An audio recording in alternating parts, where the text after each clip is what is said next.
चलिए अब बात करते हैं मध्य प्रदेश की, जहां पर निकाय चुनाव का पहला चरण आज हो चुका है।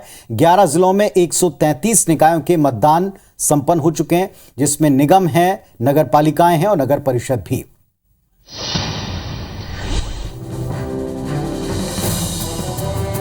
मध्य प्रदेश के 133 निकायों को मिलाकर कुल 1,84,00,000 मतदाताओं ने अपने मताधिकार का प्रयोग किया।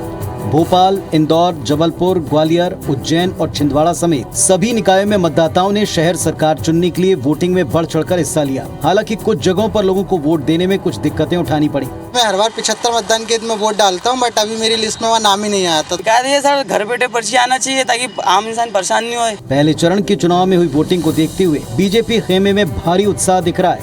अच्छे जनप्रतिनिधियों को चुनने के लिए वोट जरूर डालें और प्रगति और विकास भाजपा के साथ ही है। चुनाव को लेकर कांग्रेस की प्रतिक्रिया मिली जुली है। शिवराज सिंह जी के झूठ से, उनके नाटक से, उनके नौटंकी से, उनकी घोषणाओं से जनता का पेट भर गया।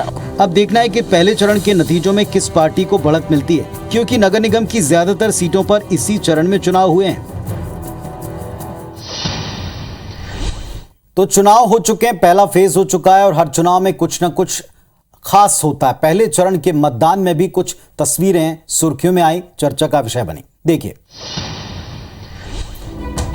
मध्य प्रदेश में बुधवार को नगरीय निकाय के लिए पहले चरण का मतदान हुआ, जिसमें तमाम दिग्गजों से लेकर युवा और बुजुर्गों ने उत्साह के साथ वोट डाला। इस दौरान प्रदेश भर में लोकतंत्र के उत्सव के अलग अलग रंग दिखाई दिए। जबलपुर में बारिश के बाद सांसद सुमित्रा वाल्मीकि बाइक से मतदान करने पहुंची। रायसेन में 105 साल की लच्छोबाई ने मतदान किया। युवा भी मतदान के लिए उत्साहित नजर आए। नरसिंहपुर में 104 साल की बुजुर्ग भागवती बाई ने वोट डाला। दमोह में दूल्हा शादी के मंडप से सीधा मतदान केंद्र पहुंचा और मत डाला, जबकि जबलपुर में एक युवक ने अपने मताधिकार का इस्तेमाल करने के लिए अपनी बारात को रोका और पहले वोट डालने पहुंचे। इसके अलावा पन्ना में विदाई के बाद दूल्हा पोलिंग बूथ पहुंचा और वोट डाला। वहीं खंडवा में 90 वर्षीय प्रभाकर वाणी व्हील चेयर पर बैठकर मतदान केंद्र पहुंचे और अपना वोट डाला। वोट जरूरी है, एक वोट कीमती है, तो इसीलिए यहाँ आके मैंने सबसे पहले अपना वोट कास्ट किया। तो लोगों का उत्साह इन तस्वीरों ने साफ कर दिया। अच्छी बात ये कि लोगों ने अपने अधिकार के साथ साथ अपनी जिम्मेदारी को भी समझा है।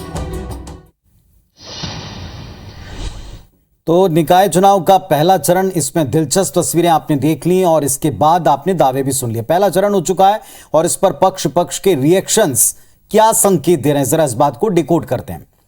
तय समय से काफी लेट हुए हैं अब की बार के निकाय चुनाव, रीजंस कई रहे, लेकिन पहला चरण अब आखिर पूरा हो चुका है और इसके बाद सत्ता पक्ष ने उत्साह जताया तो विपक्ष ने इस पर मिला जुला रिस्पॉन्स दिया और प्रशासन के दुरुपयोग के आरोप दोहराए। कहीं तेज तो कहीं रुक रुक कर बारिश के बीच में पहले चरण की वोटिंग के प्रतिशत को लेकर जो 60% के आसपास रहा है, दोनों पक्षों के अपने अपने दावे हैं।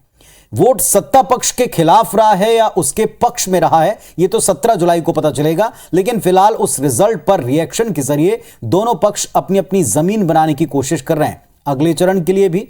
और जो निकाय चुनाव के नतीजे आएंगे उसका 2023 में जनता का मूड क्या है, इसका पता चलना है। तो तब तक ये दावे जो है आपको सुनने पड़ेंगे और इन दावों में छिपी हुई जो पॉलिटिक्स है इसको समझना पड़ेगा।